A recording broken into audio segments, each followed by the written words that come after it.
யாருக்கு மாலைகள் ஆவதென்று பூங்கொடிகள் பூக்கள் பூப்பதில்லை. யாருக்கு யார் சொந்தமாவதென்று தேவதைகள் வந்து சொல்வதில்லை. விதி என்ற காட்டிலே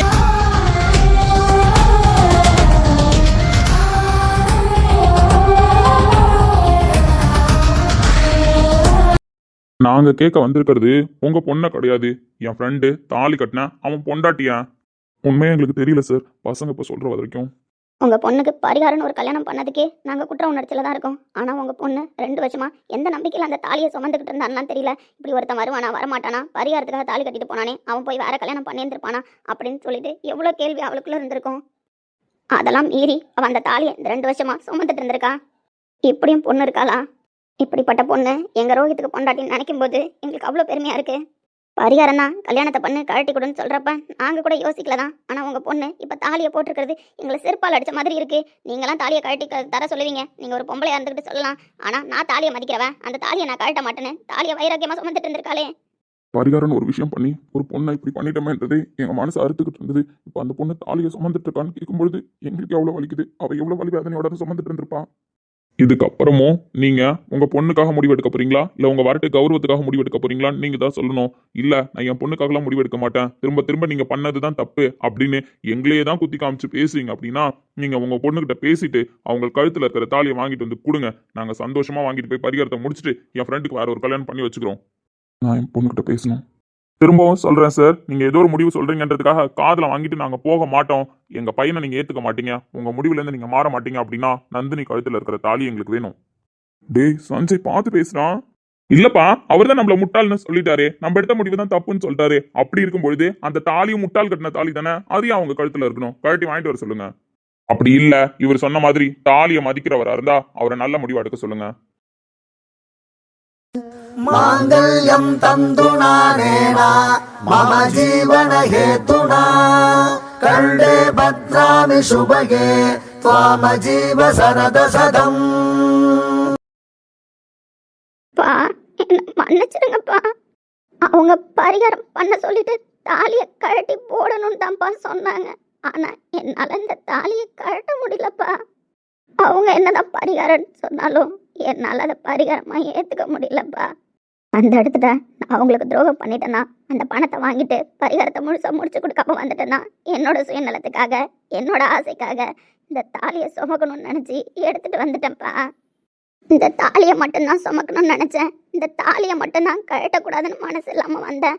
மற்றபடி இந்த தாலி கட்டினவரை பார்க்கணும்னும் இந்த தாலி கட்டினவர் கூட வாழணும், இல்லை இந்த தாலி கட்டினவர் என்னை தேடி 2 வருஷம் கழிச்சு வருவாருன்னு எந்த நம்பிக்கையிலும் நான் இல்லைப்பா. நானும் ஒரு சராசரி மனுஷி தானேப்பா, சொல்லுங்க. நானும் ஒரு சராசரி மனுஷி தானே. கல்யாணம் பண்ணணும்னு சொன்னாங்க, காசு வேணும்னு நான் கேட்டேன், கல்யாணத்துக்கு ஒத்துக்கிட்டேன், கல்யாணம் பண்ணேன். கல்யாணம் முடிகிற வரைக்கும் நான் யோசிக்கவே இல்லைப்பா. ஆனால் கல்யாணம் முடிஞ்சதுக்கப்புறம் அந்த குளத்துக்கிட்ட போய் நின்று அந்த மாலையும் என் கழுத்தில் இருக்கிற தாலியும் பார்க்கும்போது என்னால் முடியலப்பா. அந்த இடத்துல என் சுயநல வெளியில் வந்துருச்சு தான். நான் வாங்கின பணத்துக்கு பரிகாரம் பண்ணி கொடுக்காம வந்துட்டேன் தான். ஏண்டி எங்களுக்கு எவ்வளோ அழகு ஆத்திரமா இருக்கு தெரியுமா? நீ கல்யாணம் பண்ணிட்டேன்னு சொன்னதே எங்கள் யாராலையும் ஏற்றுக்க முடியல. அந்த தாலி 1/2 மணி நேரத்தில் கழட்டிட்டேன்னு சொன்னப்ப உங்கள் அப்பன் சொன்ன மாதிரியே இந்த வீட்டில் உங்கள் அப்பனும் நடப்பணமாக தான் இருக்கான், நாங்களும் நடப்பணமாக தான் இருக்கோம். ஒரு நாளும் நீ அழுவும்போது மனசு கஷ்டப்படும் போது அந்த துளசி செடிக்கிட்ட உட்காந்துட்டு இருக்கும் போதெல்லாம் நாங்களாம் நிம்மதியாக இருந்தா நாடி நினைச்சேன். கல்யாணம் ஆனதை மனசுல சுமந்துக்கிட்டே எங்க பொண்ணு இப்படி கண்கலங்கி நிற்கிறாளேன்னு நாங்கள் இவ்வளோ நாளாக நினச்சிக்கிட்டு இருந்தா, அவரு கட்டின தாலியவே கழட்டாம நெஞ்சில சுமந்துட்டு இருந்திருக்க. அது இன்னும் எவ்வளவு பெரிய வேதனையடி உனக்கு தந்துட்டு இருந்திருக்கும் இந்த 2 வருஷமா. எப்படி உன்னால கல் நெஞ்சமா இருக்க முடிஞ்சது? இந்த தாலியை சுமந்துக்கிட்டு வெளியில சொல்லாம கஷ்டத்தை மனசுக்குள்ளே உன்னால எப்படி மறைக்க முடிஞ்சது? பா ஏதாவது பேசுங்கப்பா. என்ன என்னமா சொல்ற சொல்லு, என்ன என்னன்னு பேச சொல்றப்ப இப்போ சொல்றப்பா, ஒரு பொண்ணா இருந்துக்கிட்டு இந்த தாலியை கழட்ட எனக்கு மனசு இல்லாமல் மட்டும்தான்ப்பா வந்தேன். மற்றபடி இந்த தாலிக்கு சொந்தமானவர் என்னை தேடி வருவார், அவரு கூட வாழணும்லாம் நான் இதை தாலியை சுமந்துட்டு வரலப்பா. 2 வருஷமா நான் அதுக்காகவும் காத்துக்கிட்டு இல்லைப்பா. அதே போல் இப்போ நீங்கள் எந்த முடிவு எடுத்தாலும் அந்த முடிவை நான் ஏற்றுப்பேன்ப்பா. ஆனா என்ன இந்த தாலியை மட்டும் கழட்டி கொடுக்க சொல்லாதீங்கப்பா. அது என்னால முடியாது. நான் செத்தாலும் இந்த தாலியை கழட்ட மாட்டேன். எனக்கு இந்த தாலி வேணும்.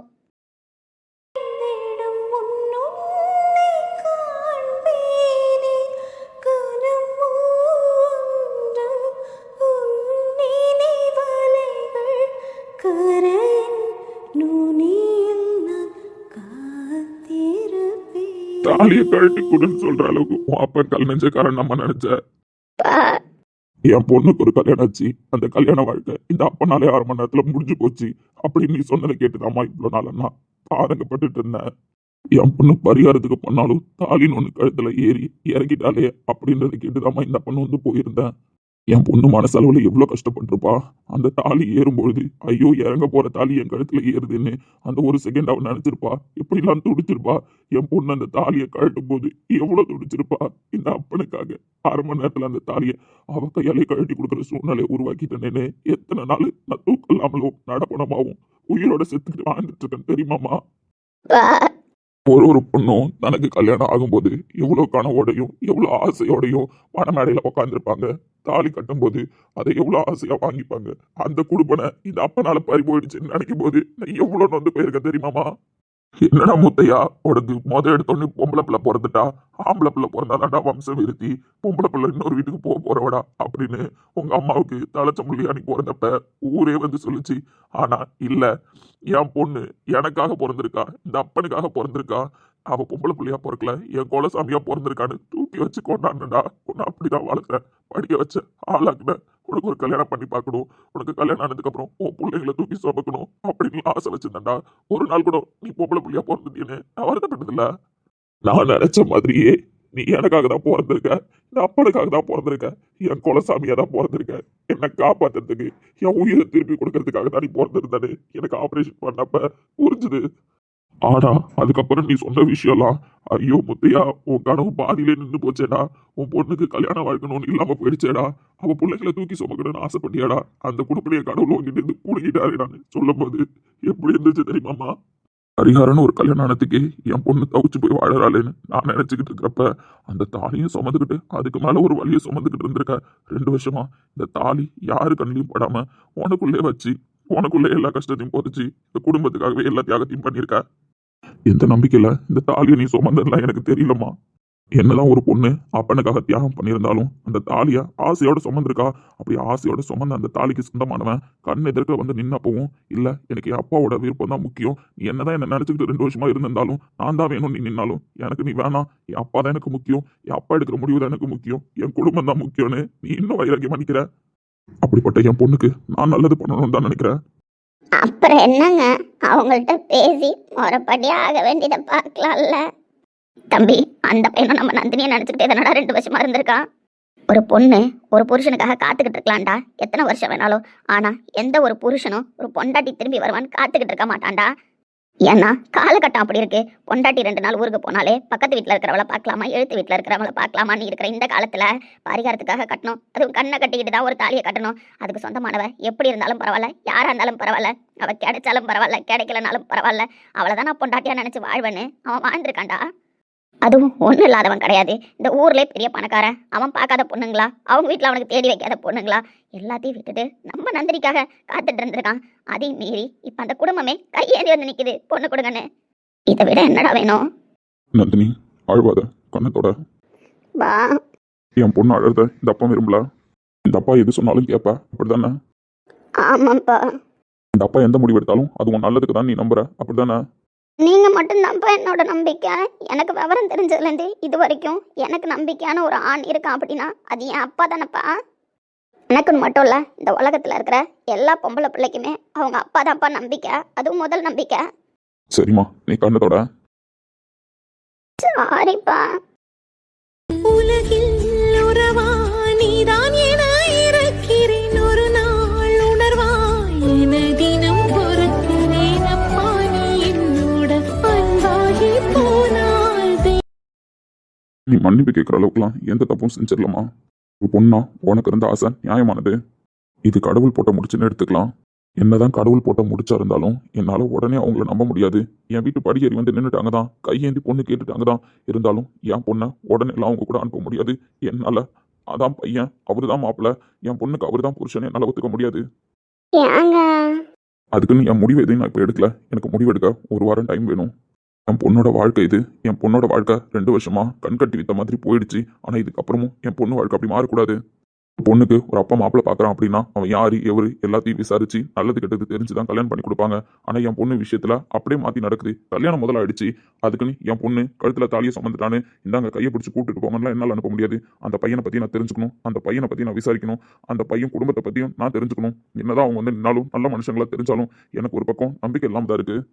ஏன்டா அந்த கம்பெனியில் இவ்வளோ நாள் வேலை பார்த்துருந்துருக்கா, அந்த பையனுக்கு இவ தான் அவனோட பொண்டாட்டின்னு தெரிஞ்சிருக்கு. இதோ இப்போ 2 நாள் ஊருக்கு போயிட்டு வந்தாலே அப்பவும் அந்த பையன் கூட தான் போனேன்னு சொல்கிறான். ஆனால் அப்போ கூட அவர் என்ன பொண்டாட்டின்னு நினச்சி எந்த உரிமையும் எடுத்துக்கல, பொண்டாட்டின்னு நினச்சி எந்த பேச்சும் பேசலை அப்படின்னு சொன்னாலேடா. உன் பொண்ணு தானடா உங்ககிட்ட சொன்னா நேற்று பேசும்போது. அப்படி இருக்கும்போது அப்படிப்பட்ட பையன் மேலேடா உனக்கு நம்பிக்கை வரல? யார் என்ன வேணாலும் சொல்லுங்க, எனக்கு என்ன நம்பிக்கை வரல. அதுக்குன்னு என் பொண்ணு வாழ்க்கையில இதான் முடிவுன்னு நான் இப்போ எடுக்கல. எனக்கு டைம் வேணும்னு தான் கேட்குறேன். நீங்க யாரும் அதுக்கு ஒத்துக்க தேவையில்ல. நீ சொல்ல நந்தினி, அப்பாவுக்கு அதுக்கான டைம் நீ தருவியா தர மாட்டியா? உங்க விருப்பம் எதுவாக இருந்தாலும் எனக்கு சம்மதம்ப்பா. சரிம்மா, நீ இரு, நான் உங்கள்கிட்ட பேசிட்டு வரேன். சரிப்பா.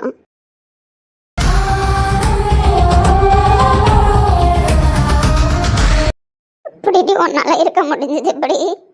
யார்கிட்ட பேசினாலும் இதை பத்தி சொல்லிடுவணுன்றதுனால தான் 2 வருஷமா நான் யார்கிட்டயுமே சரியா பேசலம்மா. எனக்குள்ள இந்த ரகசியம் இருக்கட்டும் நான் மறைச்சிட்டேம்மா. தாலிக்கு ஆசைப்படாத பொண்ணுங்க இல்லதாண்டி. ஆனா என் பொண்ணு தாலிய இப்படியா மறைச்சு வச்சு ஆசையா சுமக்கணும்? என் பொண்ணு இப்படி தவிச்சு போய் நின்னுட்டாலே 2 வருஷமா. உங்க அப்பா கிட்ட சொல்ல வேண்டியதானடி இப்பவாச்சும்? இவ்வளவு நாள் அந்த கம்பெனில வேலை பார்த்தல, அந்த பையனை பத்தி தெரிஞ்சிருந்துருக்கும்ல, சொல்ல வேண்டியதானடி? இவ்வளோ நாள் அப்பா எல்லாத்தையும் வேணும்னு தாம்மா சொன்னாரு. ஆனா இன்னைக்கு நான் யோசிக்கணும்னு சொல்றாரு, எனக்கு கொஞ்சம் டைம் வேணும்னு சொல்றாரு. இவ்வளோ நாள் நான் பொறுமையா இருந்ததுனால அப்பா எனக்கு எதுவும் கெட்டது செஞ்சிடலாமா? எனக்கு எது நல்லது எது கெட்டதுன்னு யோசிச்சு பார்த்து நம்ம செய்யறாரு. அப்படி இருக்கும்போது இன்னைக்கு எது நல்லதுன்னு அவருக்கு புரிஞ்சுருந்துருக்குமா? அவர் எடுக்கிற முடிவு எதுவாக இருந்தாலும் எனக்கு சம்மதம்மா. அவரு வேணான்னு சொல்லிட்டு போலையே, யோசிக்கிறேன் தானே சொல்லிட்டு போயிருக்காரு.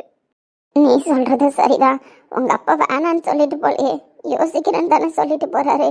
அதனால உங்க அப்பா நல்ல முடிவு தான் எடுப்பாரு நான் நம்புறேன். எதை நினைச்சு இந்த தாலியை சுமந்தன்லாம் எனக்கு தெரியலம்மா. ஆனா நீ தாலியை சுமந்ததுக்கு அந்த பையன் தகுதியானவன். வா, அவன் போய் ஏதோ பேசுறேன் இருக்கான், நம்ம போய் என்ன பார்ப்போம்.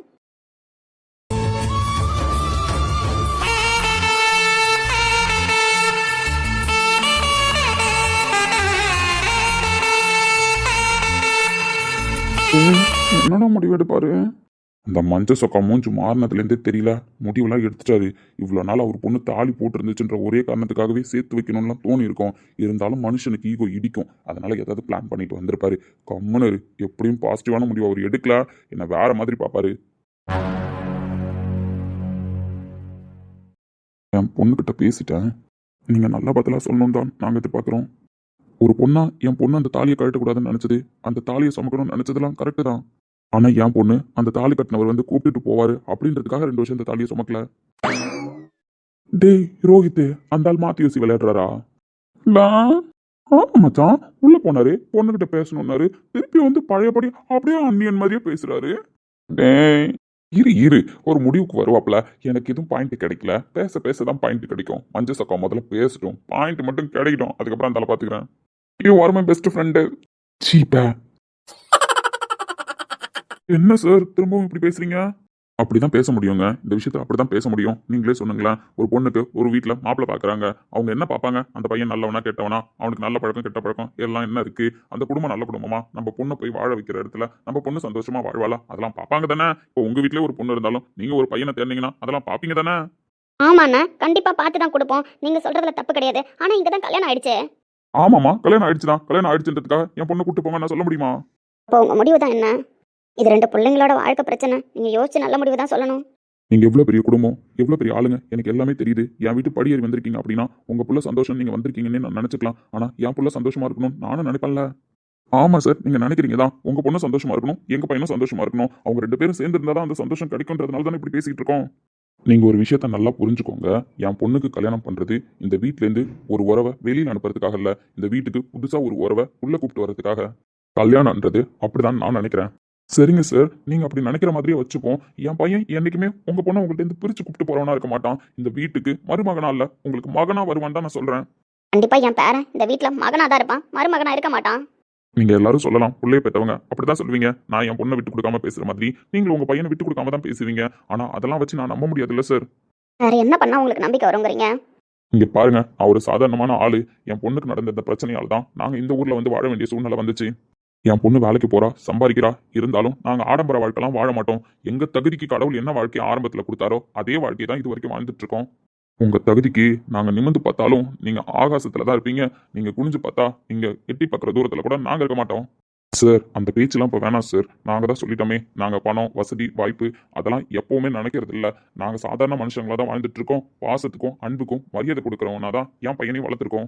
அண்ணா, என் புள்ள என்னதான் ஒரு பிசினஸ் மேனா இருந்தாலும் எங்ககிட்ட வசதி வாய்ப்புன்னு இருந்தாலும் நாங்களும் அடிமட்டத்திலேருந்து வளர்ந்து ஆளானவங்க தான். நாங்கள் ஒன்றும் வசதியிலே பிறந்து வசதியிலே வாழ்ந்துக்கிட்டு இல்லை, தெரியுதுங்களா? உங்களை விட அடிமட்ட லெவல்லேருந்து வளர்ந்து ஆளானவங்க தான். என் புருஷன் ஆளானாரு, அதுக்கப்புறம் என் புள்ள ஆளானா, இதெல்லாம் இப்போ வந்தது தான். ஆனால் நாங்கள் அடிமட்ட வாழ்க்கையை வாழ்ந்துட்டு தான் வந்திருக்கோம். அதே மாதிரியே என் ரோஹித்தை நான் தான் வளர்த்தேன். அவனுக்கு ஒரு பொண்ணுக்கிட்ட எப்படி பேசணும், எப்படி பழகணும், ஒரு பொண்ணுக்கு எவ்வளோ மரியாதை கொடுக்கணும், ஒரு மனுஷங்களுக்கு எவ்வளோ மரியாதை கொடுக்கணுன்றத சொல்லி சொல்லி வளர்த்துருக்கேன். அதனால நீங்க எதிர்பார்க்குற எல்லா தகுதியும் எங்க பிள்ளைகிட்ட இருக்கும். நான் தான் சொல்லிட்டேனேம்மா, ஒரு பிள்ளைய பத்தி பெத்தவங்களே குறை சொல்லுவாங்களா? நீங்க சொல்ல மாட்டீங்க. அதே மாதிரி நீங்க குறை சொல்ற மாதிரி உங்க பிள்ளை இருப்பாருன்னு நான் சொல்ல வரல. வேற என்ன சார் சொல்ல வரீங்க? என் பொண்ணு விஷயத்துல மாத்தி நடந்துச்சு தான். திரும்பவும் அதே தான் சொல்றேன். ஒரு பையனை பத்தி நல்லா விசாரிச்சுட்டு கல்யாணம் பண்ணுவாங்க. ஆனா இங்க கல்யாணம் முன்னாடி ஆயிடுச்சு. ஆனா அந்த பையனை விசாரிக்காம என்னால அனுப்ப முடியாது உங்க கூட. சரிங்க, என்ன பண்ணலாம்னு நீங்களே சொல்லுங்க.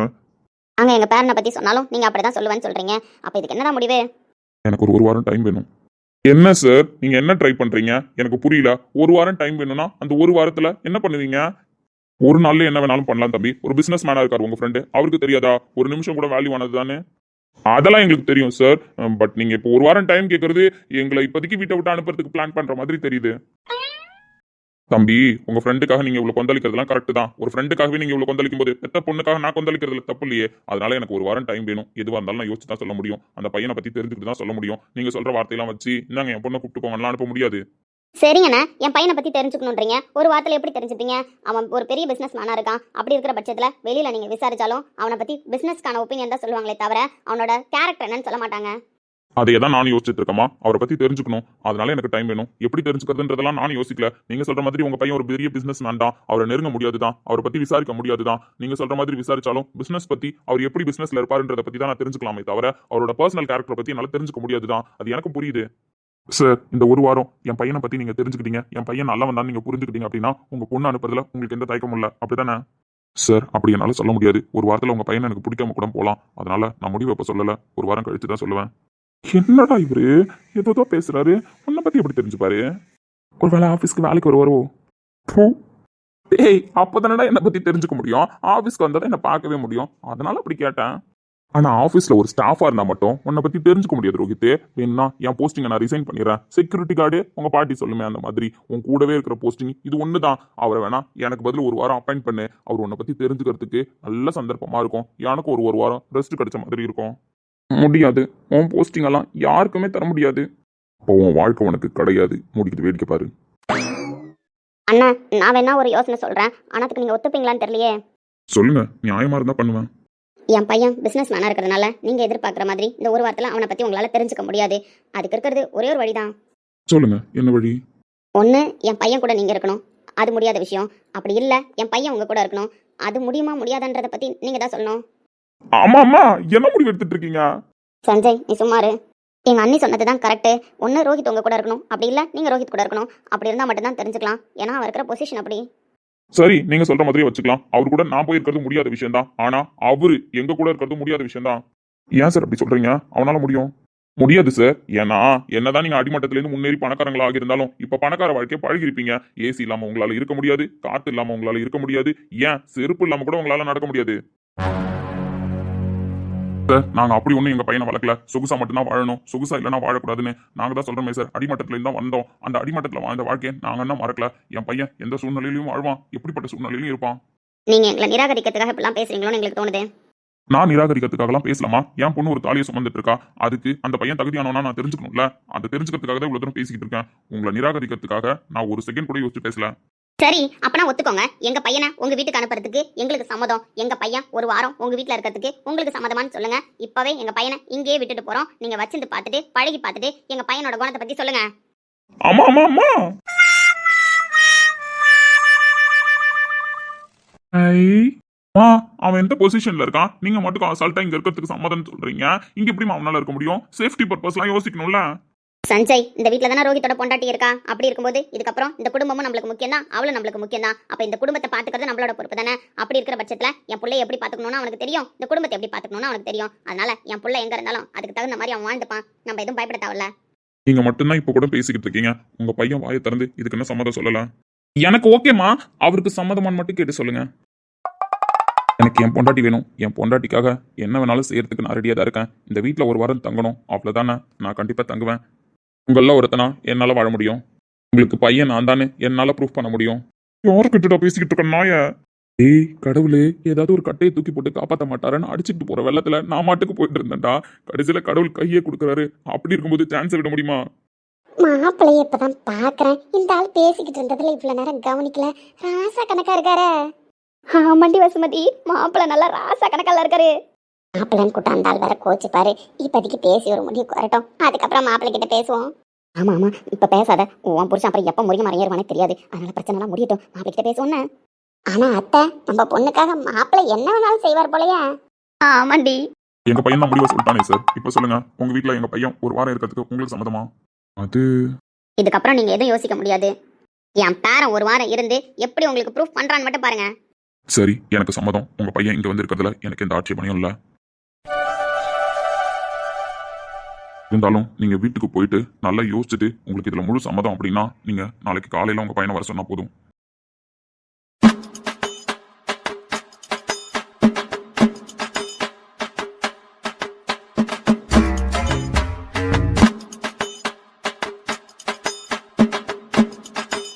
அப்புறம் இன்னொரு ஆசை எங்களுக்கு.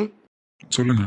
2 நாளைக்கு முன்னாடி வரைக்கும் உங்க பொண்ணு எங்க கம்பெனில தான் வேலை பார்க்குதுன்ற விஷயம் எங்களுக்கு தெரியாது. நாங்க ரீசெண்டா தான் அதை தெரிஞ்சுக்கிட்டோம். ஏன் எங்க பையன் அதை கூட எங்கிட்ட மறைச்சு வச்சிருந்தாப்ல அப்படின்னா, அந்த பொண்ணு தான் தெரிஞ்சா நாங்க உங்க பொண்ணை போய் டிஸ்டர்ப் பண்ணுவோமோ, எங்களால உங்க பொண்ணுக்கு கஷ்டம் வந்துருமோன்றதுனால பார்த்து அந்த விஷயத்த மறைச்சு தான் வச்சிருந்தான். எங்களுக்கு விஷயம் தெரிஞ்சதுக்கு அப்புறமும் நாங்க உங்க பொண்ணுகிட்ட போய் பேசக்கூடாதுன்னு ஸ்ட்ரிக்டா சொல்லிட்டான். அவங்க அப்பா சம்மதம் இல்லாம அந்த பொண்ணுகிட்ட போய் நீங்க பேசுறதெல்லாம் நல்லா இருக்காது, அந்த பொண்ணை பார்க்க கூட ட்ரை பண்ணாதீங்க அப்படின்னு சொல்லிட்டான். என்ன சொல்ல வரான்னு பாக்குறீங்களா? எங்களுக்கு எங்க பேத்தியை பார்க்கணும்.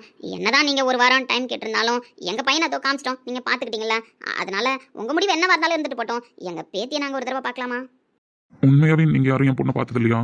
சார், நான் தான் சொல்லிட்டேனே, நீங்க நம்பினாலும் நம்பலனாலும் இதுதான் சார் உண்மை. உங்க பொண்ணு எங்க கம்பெனில வேலை பார்க்குற விஷயம் எங்களுக்கு 2 நாளைக்கு முன்னாடி வரைக்கும் தெரியாது. எங்க பையன் உங்க பொண்ணுன்னு தெரிஞ்சதுக்கு அப்புறமும் பேசக்கூடாதுன்னு சொல்லிட்டாப்ல. அதனால நாங்க பார்க்கவும் இல்ல, உங்க பொண்ணை பேசவும் இல்ல. ஏன் போட்டோவில் கூட உங்க பொண்ணை காட்ட மாட்டேன்னு சொல்லிட்டாப்ல.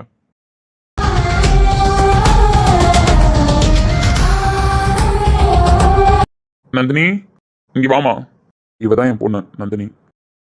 இன்னார்க்கு இன்னார்தான் சாமி சொன்னதம்மா, கல்யாணம் வைபோகம் தன்னாலாகும் அம்மா, இனி உன்னை விட்டு நான் வாழ ஆகாதம்மா, விட்டு நான் வாழ ஆகாதம்மா. என் பொண்டாட்டி கழுத்துல அந்த தாலியை பார்த்தோன்னே ஜிப்புன்னு இருக்கு மச்சான். அந்த தாலியால தான் பிரச்சனை. இப்ப அந்த தாலியால தான் முடிவுன்னா. நந்தினின்ற பேருக்கு ஏத்த மாதிரி மூக்கு முடியுமா அழகா இருக்கா இருக்கா? ஆமா அண்ணி, அழகா இருக்கா. பேத்தி சூப்பரா இருக்கல்லங்க. நம்ம ரோஹித்துக்கு ரொம்ப பொருத்தமான பொண்ணு. இந்த விஷயத்துல எனக்கு உங்க பையனோட நேர்மை பிடிச்சிருக்கு. என்னதான் ஒரு பொண்ணுக்கு நம்ம தாலி கட்டி இருந்தாலும், அவன் நம்ம கம்பெனில வேலை பார்த்தாலும் அந்த பொண்ணுக்கு நம்மளால தொந்தரவு வரக்கூடாதுன்னு நினைச்சிருக்காரு. உங்க பையனையும் அதே மாதிரி உங்களுக்கு கூடிய சீக்கிரம் பிடிக்கும். பார்க்கலாம் சார். அப்புறம் எனக்கு ஒரு சில கண்டிஷன்ஸ்லாம் இருக்கு. சொல்லுங்க சார். இப்படிப்பட்ட மருமகளை என் வீட்டுக்கு கூப்பிட்டு போறதுக்காக நீங்க என்ன கண்டிஷன் போட்டாலும் ஏத்துக்கிறதுக்கு நாங்க ரெடி தான். ஆமா, நீங்க கண்டிஷன் என்னன்னு மட்டும் சொல்லுங்க. உங்க பையன் தங்க போற இந்த ஒரு வாரமும் எங்க வீட்டுல எங்க கூட சாதாரண ஆளா தான் இருக்கணும். அவரோட ஆடம்பரமோ அவரோட சொகுசான வாழ்க்கையோ ஒரு இடத்துல கூட உள்ள வரக்கூடாது. எங்க பையன் ஆடம்பரமா இன்னும் வாழ பழகவே இல்லை, அதை நாங்க சொல்லக்கூடாது, உங்களுக்கு புரியும். எந்த சூழ்நிலையிலையும் உங்க பையனை தேடிக்கிட்டு யாரும் இங்க வரக்கூடாது. அண்ணா, நான் உங்களை சொல்லல. குடும்பத்துல இருக்கிறவங்க எப்ப வேணாலும் அவர் வந்து பார்க்கலாம். அவருக்கு தோணுனா கூட போய் பார்த்துட்டு வரலாம். நான் அது தப்பு சொல்லல. ஆனா பிசினஸ் ரிலேட்டடா யாரும் இங்க வந்து அவரை பார்க்க கூடாது. அதெல்லாம் யாரும் வர மாட்டாங்க. ஆனா அப்பப்போ ஆஃபீஸ் போலாம்ல. ஆஃபீஸ்க்கு போகலாம், நான் தப்பு சொல்லல. ஆனா முழு நேரம் இதுக்கு முன்னாடி அவர் ஆஃபீஸ்ல இருந்த மாதிரி இருக்க முடியாது. அவர் ஆஃபீஸ்ல இருந்தா அவரை பத்தி நான் எப்படி தெரிஞ்சுக்க முடியும்? அதனால அவருக்கு தேவை இருந்தா மட்டும்தான் ஆஃபீஸ்க்கு போகணும். பாயிண்ட் கரெக்ட் தான். சரி, அவனுக்கு தேவை இருக்கும்போது போகலாம், அப்படித்தானே? போலாம், அதுல தப்பு இல்ல. அதே மாதிரி உங்க பொண்ணு வேலைக்கு போறது, என் பொண்ணு என்கிட்ட சொல்லியிருக்கா, இந்த ப்ராஜெக்ட்டை முடிச்சு கொடுத்துட்டு தான்ப்பா நான் ஜாபை ரிசைன் பண்றேன்னு சொல்லியிருக்கேன், இந்த ப்ராஜெக்ட்ல நான் சைன் பண்ணிட்டேன்னு சொல்லியிருக்கா. அதனால என் பொண்ணு ஆஃபீஸ்க்கு போவா. ஆனா ஒரு கண்டிஷன், ஒரு இருக்க போற ஒரு வாரம் என் வீட்லயா இருந்தாலும் சரி, ஆஃபீஸ்ல இருந்தாலும் சரி, எந்த காரணம் கொண்டும் என் பொண்ணுகிட்ட பேச ட்ரை பண்ணக்கூடாது, என் பொண்ணோட மனசை மாத்த ட்ரை பண்ணக்கூடாது.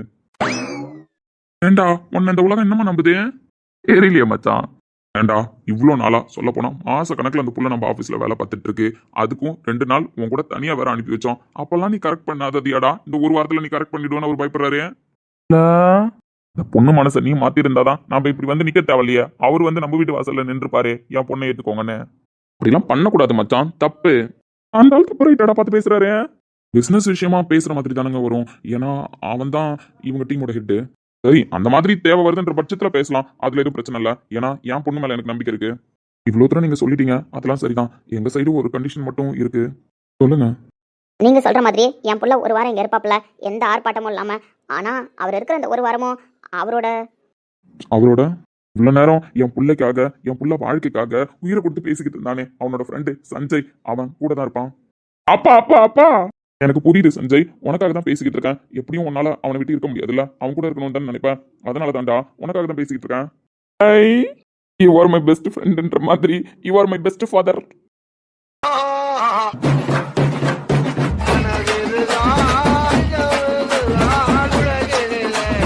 அப்பா மச்சான், நீ வேற ஏதாவது முடிவு எடுத்தினா அப்புறம் பார்த்துக்க, நான் சோகமாயிடுவேன். You are my best friend, love யூண்ணா. ஏங்க இந்த வீட்டில் வயசு பொண்ணு இருக்கு, என் பொண்ணு வாழ்க்கை இப்படி ஆயிடுச்சு, அதுக்கு சம்மந்தமானவர் அவரை இங்க தங்க வைக்கிறதுல எனக்கு பிரச்சனை கிடையாது. ஏன்னா நல்லதோ கெட்டதோ அதை நாங்கள் பார்த்துப்போம். நான் இன்னொரு வயசு பொண்ணு இருக்குங்க, அப்படி இருக்கும்போது நான் சம்மந்தமே இல்லாத ஒரு பையனை உள்ள தங்க வைக்க முடியாதுல்ல. ஐயோ, நீங்க உள்ளலாம் தங்க வைக்க வேணாம். வெளியில பார்த்தோம் கார்டன் மாதிரி இருக்கே, அங்கேயே அவனுங்க தங்கி பானுங்க. வரும்போதே ஷெட்லாம் எடுத்துட்டு வந்துருவானுங்க, ஒன்றும் பிரச்சனை கிடையாது. நீங்க அவன் கூட இருக்கிறதுக்கு மட்டும் சம்மதம் சொல்லுங்க, அவனுங்க தங்கறத அவனுங்களே பார்த்து பானுங்க. அத்தை அவர் தான் வேணான்னு சொல்றாருல, விடுங்க. சும்மா இருடா சஞ்சய், நீ அவனை பார்க்கலனா 1 மணி நேரம் கூட இருக்க மாட்டேன். அப்படி இருக்கும்போது ஒரு வாரம் எப்படா இருப்பேன்? உனக்காக தான் பேசிக்கிட்டு இருக்கோம்.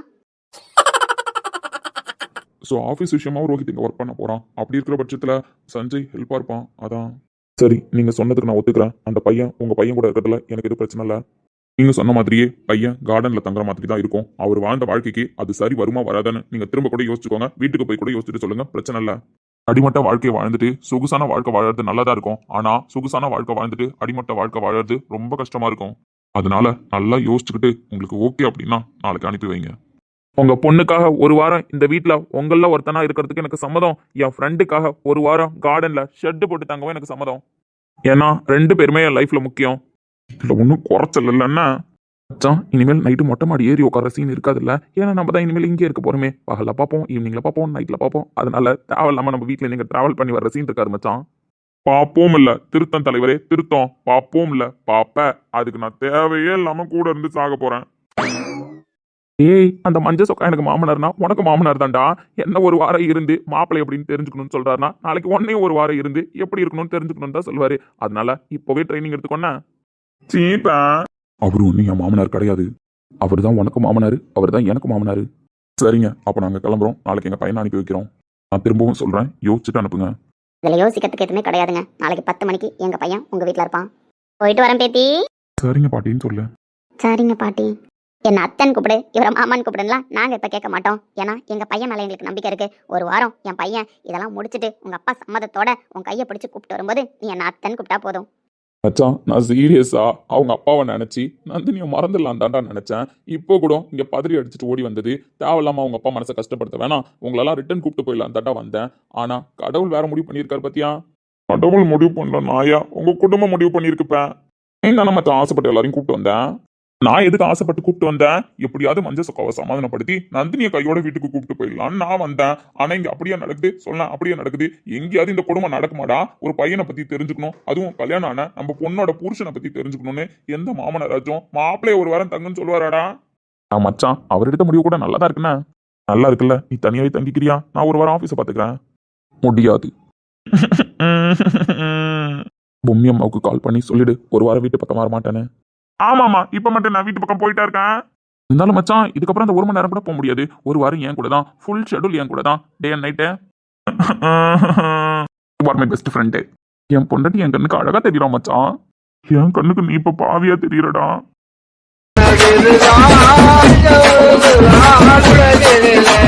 யார்